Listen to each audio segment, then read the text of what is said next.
If you're thinking about starting a business, stop. Okay, not forever. Just consider the things that I tell you in this video before you actually get started. Because the truth is, most people fail at business not necessarily because of their idea. They fail because they went into it with the wrong expectations, the wrong motives, or no real plan for when and if it's no longer exciting anymore. At least that's what it was like for me. I have started and failed so many business. I tried being a makeup artist. I tried doing drop shipping. I tried doing physical products on Amazon. I tried selling digital products on Amazon. I tried everything. And it wasn't until I failed at all of those things until I realized these 4 principles that needed to be established and cleared for myself before I engaged in any business venture. So let's get right to it.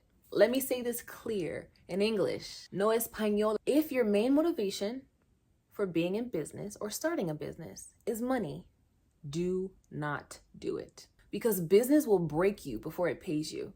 Myron Golden says that it'll work on you before it works for you. It'll test your confidence, your stamina, and your identity. And when that happens, you hit a flop month. A client goes ghost. Your product doesn't sell well in the market. If money was your only motivation, you will quit. Or worse, you'll resent the business that you built. Money is a byproduct of value. And if you're not clear on what value you want to create for the world, you'll end up chasing trends instead of building something real. So before you start, ask yourself this question: what do I want this business to do for others? The second thing to keep in mind is most people start their businesses as a one-person show.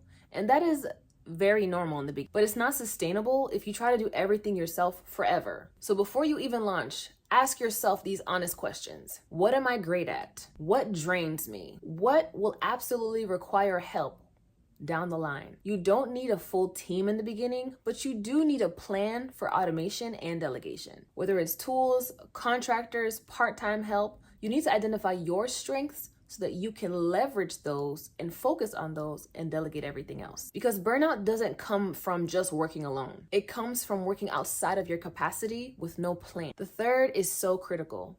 You need to understand that there is a difference between doing what you love and building a business around what you love. Running a business, you're not just the service provider or the artist or the consultant. You're the marketer, the manager, the strategist. You are everything at first. So ask yourself, do I actually want to run a business with everything that it comes with? Or do I want to get paid to do something that I really love? If it's the latter, then that's okay. Maybe you just need a side hustle or a freelance opportunity, or maybe a partnership, and not a full business with all that responsibility. Because once you say you're the CEO, it's not just about how good you are at your craft, it's about how well you can lead. So if you are someone that's like, Sydney, I just want to make extra money doing what I love. I am an accountant and I really love working with the numbers. I just want to do that. Well, put yourself on Upwork, put yourself on Fiverr, post yourself. You don't have to create a business to make money on those platforms. You literally can just sell yourself as somebody that likes to do accounting. You collect a check and it's simple. You don't have to build a business around it. You make those your side projects and you continue doing the work that you love. Last, if you're going to build a business that doesn't consume you, you have to build it around your natural skill sets. Some of us are visionaries. We see the big picture, but spreadsheets and details and in the nitty-gritties, we're not into all that. Others are organizers. We crave structure, but we don't like to be the face of things. Neither do we like to be in the nitty-gritty either, but we kind of like to be in the middle. Others are implementers. We love to get in the weeds, but we absolutely don't like to manage people. Know who you are and build around that. Your business should reflect your strengths, not constantly force you to work against them. That's not how you scale. That's how you lose yourself. If you want to be crystal clear about the kind of builder you are, take our Scalable Backend framework quiz so that you can learn which one of these 3 you are. The link for the quiz is in the description box below. I love to hear your results. So before you file for that LLC, buy that domain, choose your colors, make your logo, pause. First, write your clarity statement. This business helps blank to blank, and I will know I successfully did it when blank. 2, map your role versus the support that you need. List everything that you'll own and what you'll eventually have to delegate and automate. And define what success looks like to you. And it's not a revenue goal necessarily. I'm talking about like a lifestyle goal. Like maybe you want to spend more time with your children. Maybe you want to hone in on your speaking skills. Maybe you want to, I don't know what it is, learn sales. I don't know.